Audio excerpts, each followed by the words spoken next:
Jungle diff might be a little bit overused in solo queue games, to the point that it's become a meme. But when it comes to the professional League of Legends meta, it's not unfair to say the game has revolved to a disproportionate degree around the jungle position in the last year or so.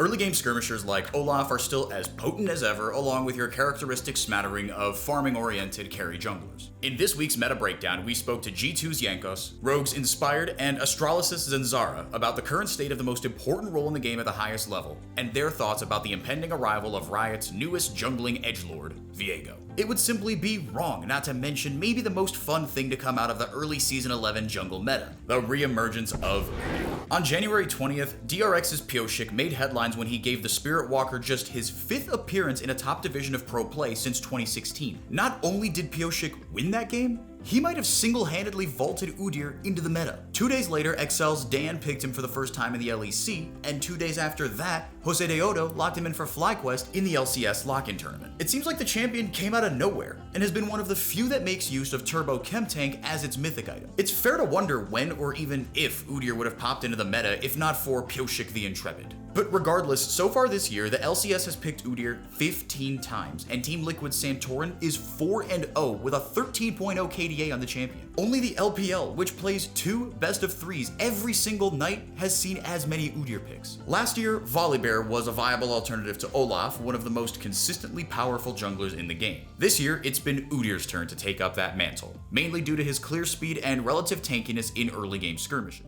This champ is good if your laners are winning, because then you farm very fast, you can help to control Drake and get vision around them. But yeah, I think you can pick other champs that are better at it, like Olaf. But Olaf mostly is getting banned, so maybe if Olaf is banned, then Udyr is good supportive pick. Udyr is a tank that can farm very, very fast, so he doesn't fall behind levels. In fact, he can get ahead in levels against certain champions in the jungle from the carry meta.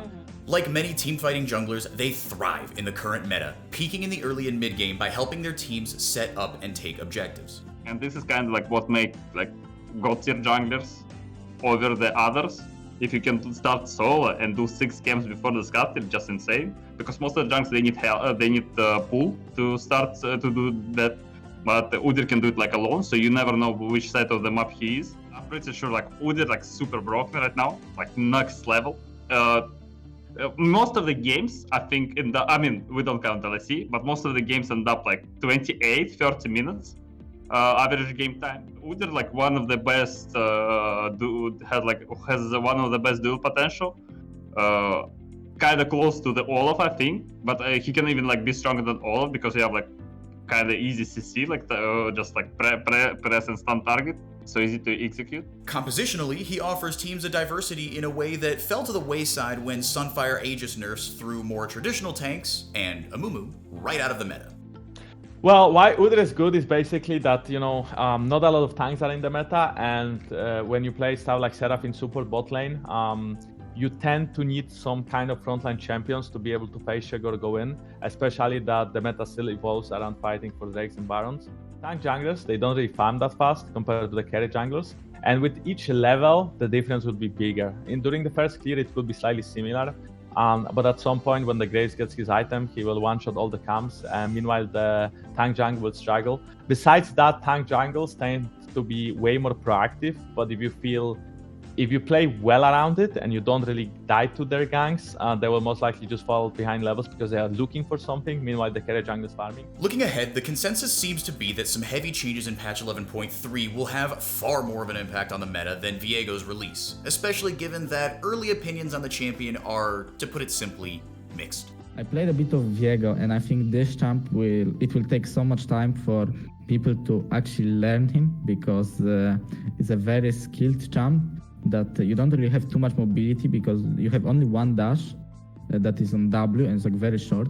So you have to play very carefully to not go too deep in the fights, to not die, but you also need to commit to enemies to deal damage. So I think this champ will be very hard to pull off. And then Viego will be played since, it's a new champion and new champions are always OP. But, if you invest one ban in Viego, that's it. There is no shield in the meta. Many are worried that this upcoming patch could turn the meta right on its head in a very drastic way. Overtuned items like Gore Drinker, Sterix Gauge, and even Iron Spike Whip in its damage to jungle monsters are all getting bonked with the nerf hammer. On top of that though, Olaf, Pantheon, Taliyah, Elise, Ivern, and Udyr are all getting nerfs. Most of these changes are geared towards slowing down jungle clear speed. Champions would get permabanned right now, like Pantheon, Taliyah, all gonna be like not playable, like just because like all core items got nerfed, or they got nerfed by their own. I think probably the biggest shift in the meta will be nerfs to items like Gold Drinker, Sterak, and then the three strongest junglers being nerfed: Taliyah, Pantheon, Olaf. I think that should shift the meta slightly. I think we should see some more champions being played. It could be the old champions that we saw before, like Lilia, Hecarim, Kindred, even some Lee Sin, Nidalee. But definitely we'll see, more of those, still Udyr. Given how cookie cutter the meta is right now, would such potentially cataclysmic shifts really be such a bad thing? Perhaps this seismic shove is what we need to keep things interesting. For more meta discussion involving your favorite pro players, be sure to subscribe to us here on YouTube and to hit up .esports on social media.